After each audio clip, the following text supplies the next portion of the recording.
how to get started as a digital nomad. From being an employee to being an entrepreneur and running your own business. Oh, everybody around me has a business. What the heck? If you don't know what you're going to do for money, then you're not really a nomad, you're a backpacker. You've been on a Nomad Cruise for 6 times. But coming on the Nomad Cruise is what really kickstarted that way of thinking for me. I mean, we got stuck here. This guy over here is making $9 million from it, and if he can do it, why can't I do it? Are you free financially to go and live anywhere? I can do the same amount of work now and make way more money, right? I did it for 4 years. I had an amazing time traveling to so many countries, and now I'm really loving having a closet and a bunch of shoe choices. The nomad life is totally sustainable if you have the right community. I think I know what I'm talking about.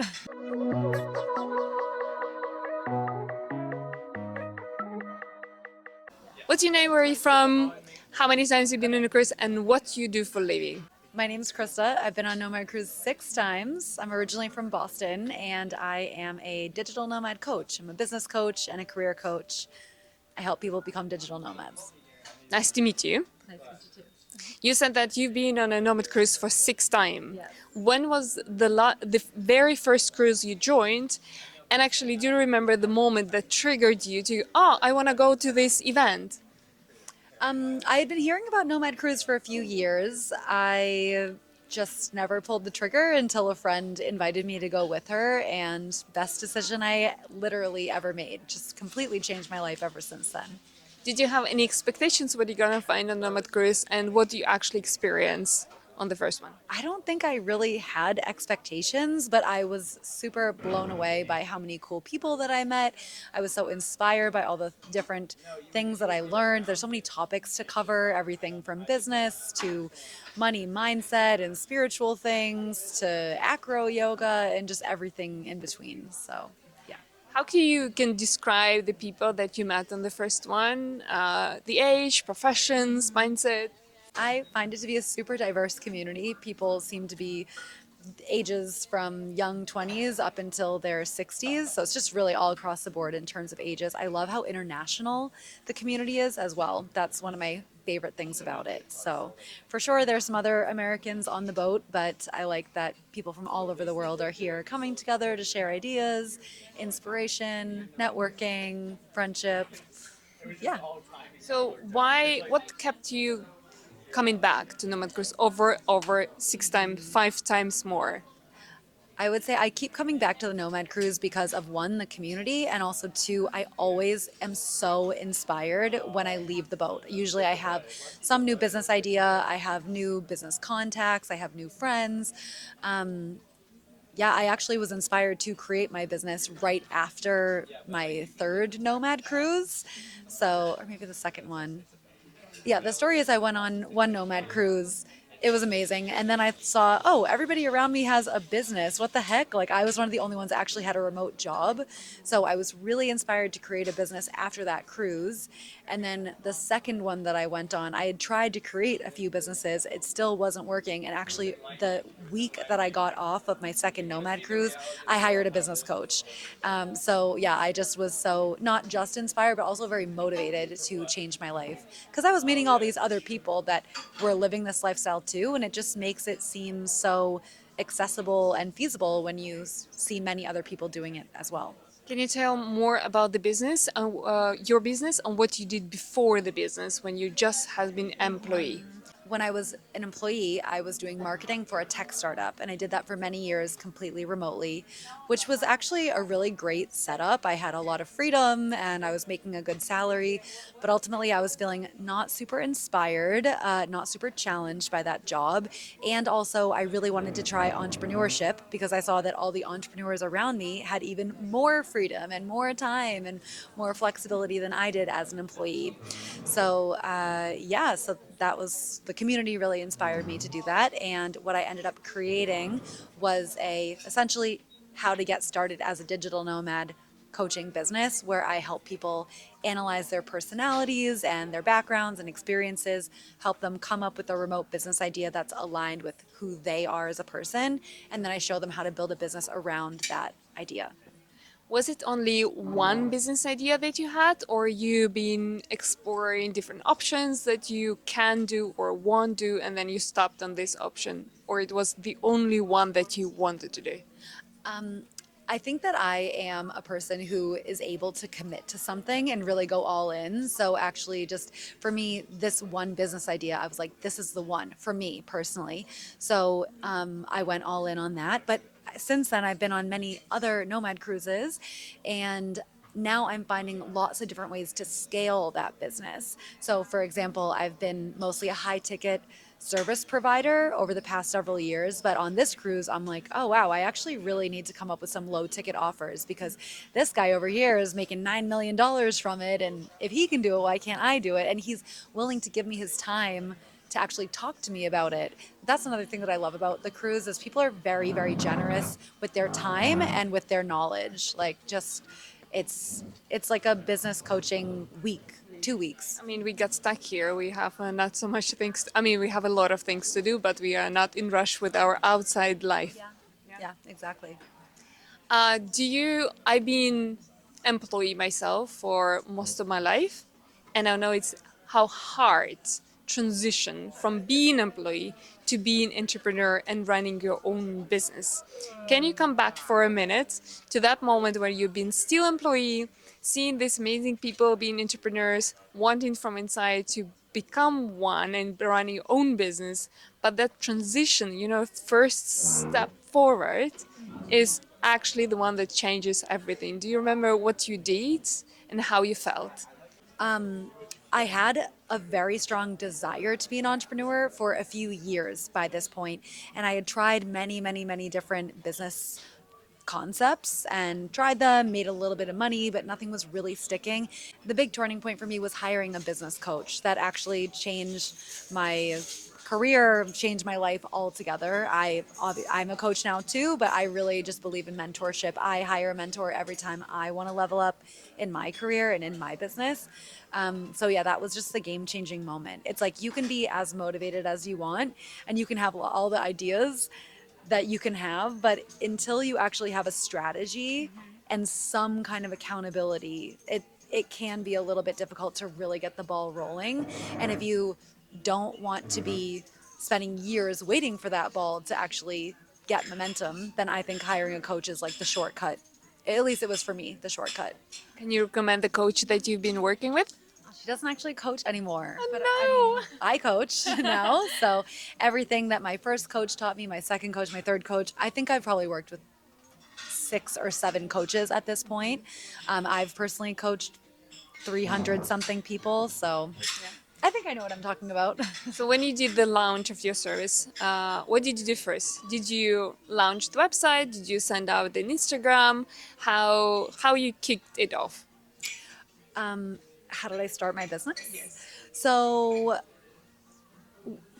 what I did then and what I teach now, because the the people that I coach now are the people that were in my situation when I first started, right? So at the time, I did happen to have an Instagram audience, which did give me a leg up for sure. However, the concept of creating a high ticket offer. I just gave a talk about a high ticket offer the other day on the Nomad Cruise. So yeah, thank you. So gave away all the secrets, but basically the idea is if you can come up with something that you can offer, and it doesn't have to be coaching. It could be consulting or editing or teaching something or designing something. It could be anything where you're trading your time and energy and skill for money. If you can come up with a way to reasonably package that where you could charge $2,000 to $5,000. And I teach my clients how to do that without them freaking out and saying, oh my gosh, that's too much money. Because it's not actually too much money if you do it the right way. When you have that kind of offer, you don't need that many clients and you don't need a big audience in order to get started. So, when I first got started, I did have an audience and I put out like one post and some people responded and then I got my first few clients very, very easily, just like that. But so with my clients I coach, of course, they need to do a little bit more work than one post. But let's say they do 10 posts. If you just get one client where you're charging them $3,000, you're halfway towards a really great monthly salary. Can I ask you if the income that you have from your business, is it enough for you to travel anywhere? You don't have to say exactly how much you make money, but like, is it are you free financially to go and live anywhere you want? I'm not saying that I have more money than I know what to do with, but I am feeling very well compensated for the work that I do.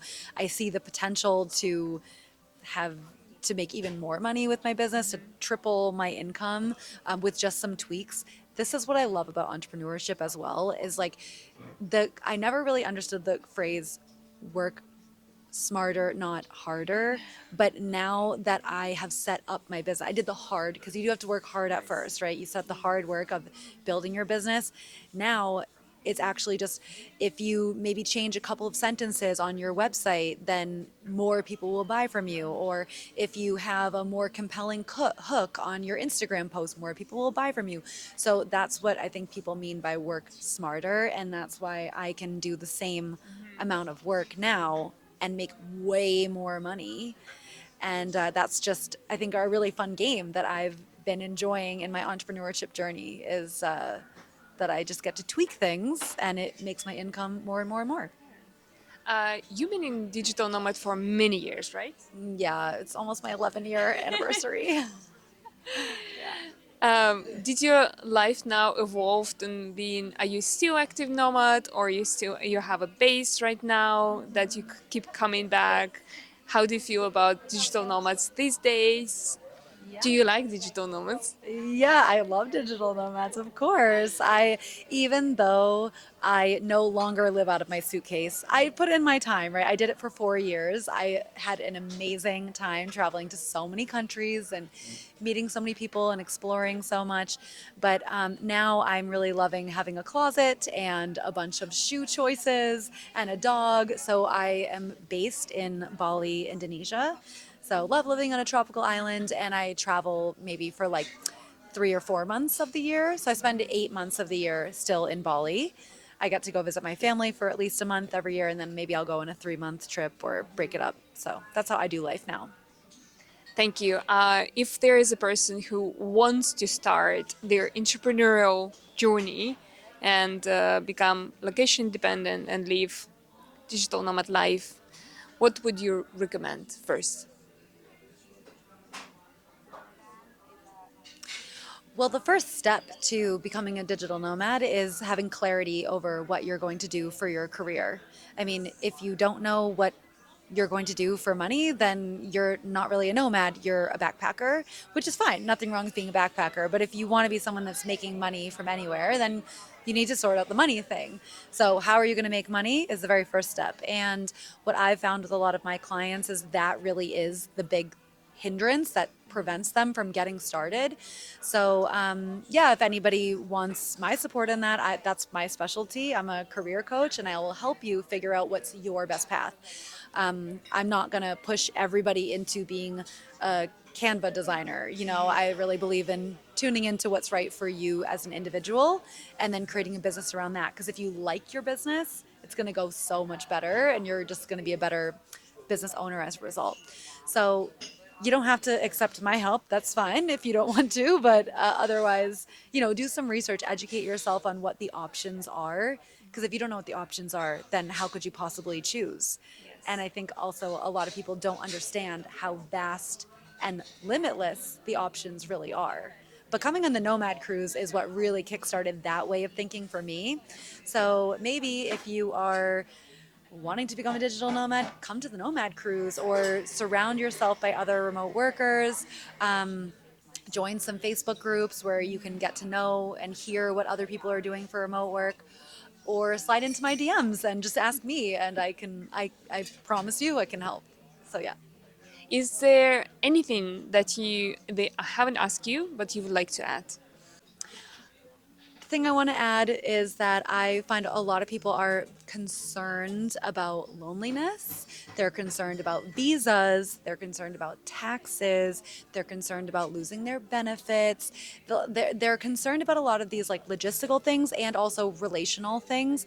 And so, what I want to say is that, first of all, everything is figureoutable. So the taxes, the visas, like the benefits, there are thousands and thousands of people living the nomad life, and they're all figuring it out. We're not just some hippies floating around at sea, like being completely untethered from reality. Like we're making it happen. So I would say just Google it, like ask ChatGPT if you have questions about logistical things like that. And in terms of the loneliness or relationships question category, that is why the Nomad Cruise and community events are so incredibly valuable because yeah, I was actually pretty lonely at the beginning of my nomad journey. And then once I discovered communities like Nomad Cruise and Wi Fi Tribe and things like that, suddenly I couldn't go anywhere without knowing a few people and people that really wanted to connect deeply because they also were in the same situation. So the nomad life is totally sustainable if you have the right community and if you are just confident enough to ask AI for the solutions that you're looking for. Yeah. Yeah. Thank you so much for your time. Thank you. Thanks for having me.